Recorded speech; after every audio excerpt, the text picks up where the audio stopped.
Karena bisa bayar hutang. Pria ini telah menjual anak dia baru 18 tahun ke kakek yang udah 70 tahun. Putri dia ingin melawan. Tapi ayah tidak banyak omong dan langsung pukul dia. Dan buang perhiasan satu-satu punya dia ke tanah. Gadis itu berpikir dia tidak layak banyak uang. Dia mencoba melihat ke atas tapi air mata terus keluar. Malam itu, dia balik ke rumah yang sudah sangat jelek punya dia.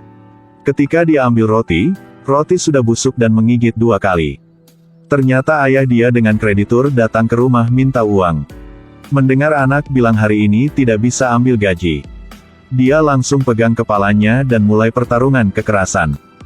Setelah itu dia tidak punya uang untuk bayar ke kreditur. Pria ini sekarang mau mati dengan kreditur di sini. Tapi ketika dia bangun didorong ke pintu oleh kreditur. Anak melihat ayah diteken seperti itu. Langsung bangun dan dorong kreditur keluar. Kreditur melihat gadis di depan ini. Jika tidak punya uang, bisa pakai dia untuk potong hutang. Ayah melihat anak di depan tidak punya pilihan lain. Walaupun gadis ini memohon ayah jangan melakukan itu kepadanya. Tapi ayah hanya diam melihat anak digendong pergi. Dan bantu kreditur ikat 2 tangan punya anaknya. Dan seperti itu gadis itu dibawa pergi oleh kreditur. Kreditur bawa gadis itu pulang ke rumah. Kurung di kandang kambing. Dan jual dia ke orang lain. Gadis yang miskin bahkan tidak punya sepatu ini. Tidak mau menyerah dengan takdir. Ketika orang tua itu bawa dia keluar dari kandang kambing. Gadis itu bergegas keluar. Tapi akhirnya masih ditangkap kembali. Dia ambil tongkat di dekat situ dan pukul membuat orang tua itu pingsan. Lalu bawa harta satu-satu dan lari keluar. Karena menghindari dari kreditur. Dia hanya bisa curi pakaian untuk menyamar. Dia sangat lapar hanya bisa minta uang di pinggir jalan. Tapi tidak ada yang mau kasih. Jadi dia ambil 1 roti di toko ini dan kabur. Lari belum lama, jatuh di depan pintu ini. Pemilik toko ingin pukul dia. Tapi dihentikan oleh pria tinggi ini. Pria ini ingin bantu gadis itu bayar uang roti. Lalu kasih makan yang kenyang. Saat ini pria itu keluarkan 1 dokumen membuat dia diam. Kreditur dan ayah gadis itu juga datang untuk mencari. Dia hanya bisa diam untuk tidak ditemukan. Pria itu tinggalkan uang makan lalu langsung pergi. Gadis itu juga ikut keluar. Tapi anjing rumah dia seperti telah mencium bau dia. Dia terus mengongong dan mengajar di belakang. Kreditur dan ayah juga melihat anjing lalu ikuti. Sepertinya dia akan ditangkap oleh mereka lagi. Saat ini pria itu naik kuda punya dia kemari. Lalu tarik tangan ke atas kuda dan langsung pergi. Gadis itu peluk pria ini. Merasa kehangatan yang dia belum tahu dari dulu. Tapi ketika dia tahu pria ini ingin antar dia pulang ke rumah. Dia langsung panik dan meloncat dari kuda. Dan lari ke dalam hutan. Pria itu tidak mengerti kenapa harus seperti itu. Jadi mengejar di belakang. Dia langsung lari ke danau. Tidak perlu banyak pikiran langsung meloncat ke bawah. Dia mati juga tidak mau pulang ke rumah itu. Tapi saat ini pria itu juga meloncat ikut di belakang. Lalu dia dari dalam danau. Dia baru tahu ini adalah seorang gadis. Hubungan takdir surgawi datang dengan cara yang sangat tidak terduga. Sebenarnya 2 tahun lalu pria ini telah selamatkan dia sekali. Pria yang ganteng, baik ini, adalah orang kaya asli. Dan gadis cantik sedang datang ini adalah calon istri dia. Mereka akan menikah dengan waktu yang cepat. Tapi lewat malam ini takdir mereka berdua telah berubah. Pria kaya ini adalah Aziz. Baik hati dan sangat berani. Di jalan ada yang punya masalah pasti akan bantu. Malam Aziz dengan saudara. Duduk di bar minum bersama. Ada 1 orang ganggu putra militeris. Putra militeris langsung buang roti ke tanah. Penjualan tidak mau terima dan ingin lawan balik. Tapi dipukul oleh pria itu. Semua orang marah tidak ada yang berani omong apa. Karena tidak ada yang mau cari masalah dengan anak orang penting. Hanya Aziz yang berdiri bantu. Tarik anak militeris keluar. Pria itu baru mau berhenti. Mereka juga tidak mau minum lagi. Langsung pulang semua. Ketika Aziz keluar dari bar belum jauh, mendengar ada suara minta tolong. Dia ikuti suara itu. Melihat pria jahat yang tadi sedang menekan seorang gadis ke tanah. Ingin perkosanya. Aziz tidak bisa diam. Jadi dia memaksa pria itu berdiri dekat tembok. La grandeza de ser el más respetado, la felicidad de contar con la mayor historia del fútbol mundial, el privilegio de tener siempre lo mejor, el pináculo de ser el club que es la realeza del deporte más grande del mundo. Jangan berpikir kau adalah anak orang penting jadi bisa melakukan apa saja. Pria ini tidak pernah dimaluin seperti itu. Dari dulu hanya dia yang pukul orang lain. Tidak ada yang berani pukul dia. Dia keluarkan pistol ingin bunuh Aziz. Tapi tidak secepat seperti Aziz. Langsung dibunuh oleh Aziz. Membuat Aziz jatuh ke dalam masalah besar. Karena pria itu adalah anak orang penting. Setelah sampai ke rumah, Aziz cerita kepada ayah dan paman dia. Orang itu pasti tidak akan maafkan dia. Ayah ingin dia cepat pergi dari sini. Pergi jauh. Dia ambil uang dan kasih ke Aziz. Tapi sebelum berangkat, dia memiliki keinginan yang belum terpenuhi. Dia naik kuda ke rumah calon istri Efnan. Untuk pamit. Efnan berjanji sama Aziz akan menunggu dia pulang. Hari berikut, militer bunuh penjual malam itu. Meninggalkan ibu tua yang malang. 2 tahun kemudian, Aziz di jalan pulang ke rumah. Semuanya masih sama, hanya orang yang sudah berubah. Ayah dia sudah tidak ada. Yang sisa hanya rumah yang sudah hancur. Bahkan kuda punya dia telah dijual ke orang lain. Dia masuk ke dalam rumah, di dalam sudah kosong. Kecuali pelayan yang sudah tua ini. Tidak ada yang sisa. Aziz lari ke rumah paman dia. Paman dia langsung terkejut. Kenapa dia masih hidup? Efnan melihat dia juga langsung kaget. Sudah bilang akan menunggu dia.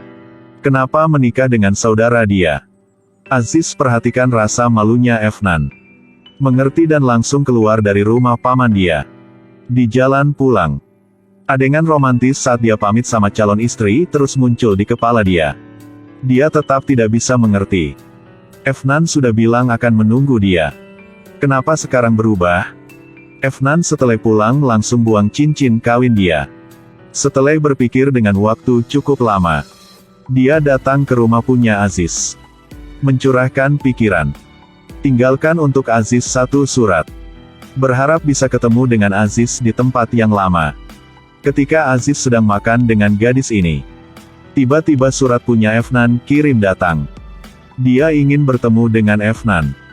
Tapi karena selamatkan gadis ini jadi dia telat. Dan Efnan sedang bahagia di jalan mau bertemu dengan Aziz. Tapi ketika dia datang ke tempat, orang yang dia ketemu bukan Aziz.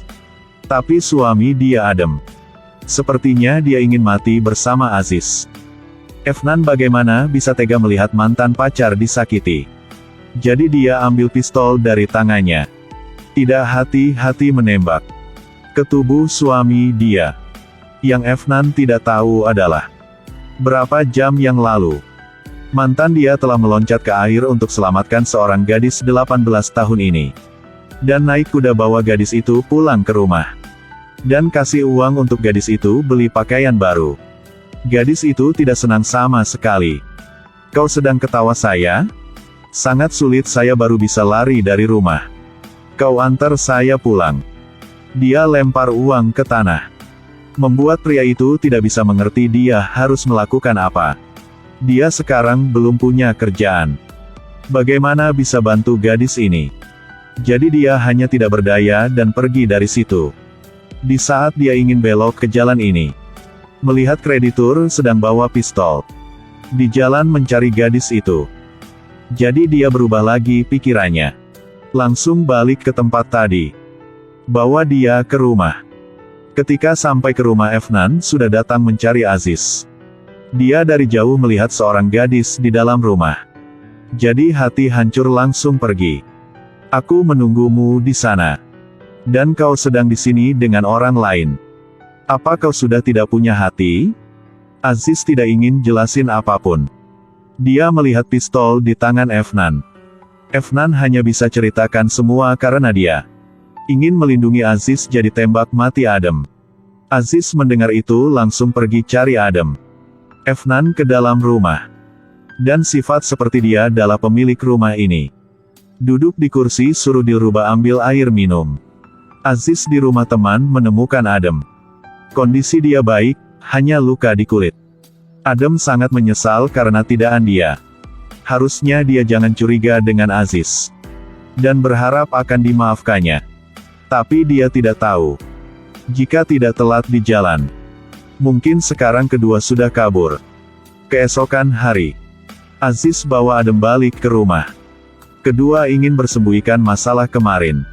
Tapi kakak telah melihat luka di tangan Adem. Dibawa pertanyaan dari Bibi. Aziz hanya bisa mengakui dia yang melakukannya. Bibi langsung teriak jika paman dia tahu. Pasti dia akan mati. Lalu suruh dia cepat pergi. Bibi ikut keluar dan kasih gelang emas untuk dia.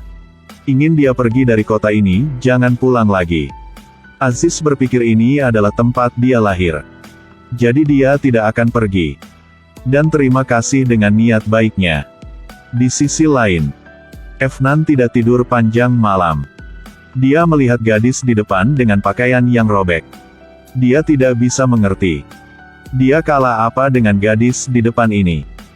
Dan Dilruba sekarang juga melihat gadis cantik di depan. Sepatu hitam. Dan melihat kaki dia. Wajah mencela diri sendiri. Orang seperti dia bagaimana bisa menemukan cinta? Perbedaan dari mereka sangat jauh. Membuat suasana menjadi canggung. Saat ini, Aziz juga balik ke rumah. Ketika tahu Efnan masih aman, dia juga bisa tenangkan diri. Mereka keluar. Efnan ingin pergi sama Aziz. Tapi Aziz tidak bisa culik istri punya saudara. Jadi dia menolak. Efnan juga ungkapkan cinta dia sama Aziz.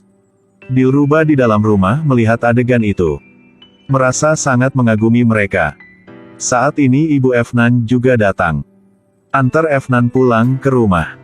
Dilruba melihat pangeran di depan dia. Dalam hati juga ada rasa sukanya. Karena tidak ingin menjadi bebannya. Dia juga pergi. Aziz tahu dia tidak tahu punya rumah lagi. Jadi menahan dia di sini untuk menjadi pelayan di rumahnya. Kasih makan dan tempat tinggal. Tapi tidak ada gaji. Mendengar itu, Dilruba sangat senang. Aziz ajak dia ke dalam rumah. Dilruba bahagia langsung pergi kerja. Aziz suruh pelayan lama bawa dia pergi mandi dulu. Dilruba sudah berapa tahun tidak mandi. Membuat pelayan tua itu butuh waktu yang lama baru bisa bersihin badan dia. Lalu ganti pakaian baru. Dalam sekejap mata Dilruba sudah berubah.